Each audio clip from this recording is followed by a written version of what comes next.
Halo, di video ini saya akan menunjukkan kepada Anda cara mengaktifkan mode demo di Oculus Rift S.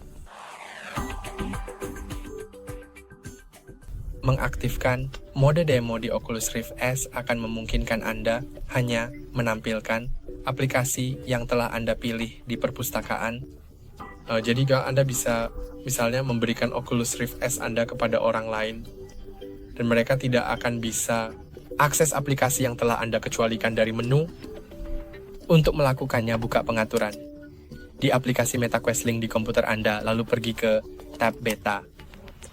Dan karena ini adalah tab beta, itu berarti fungsi ini mungkin tidak berfungsi dengan sempurna, tetapi ada mode demo.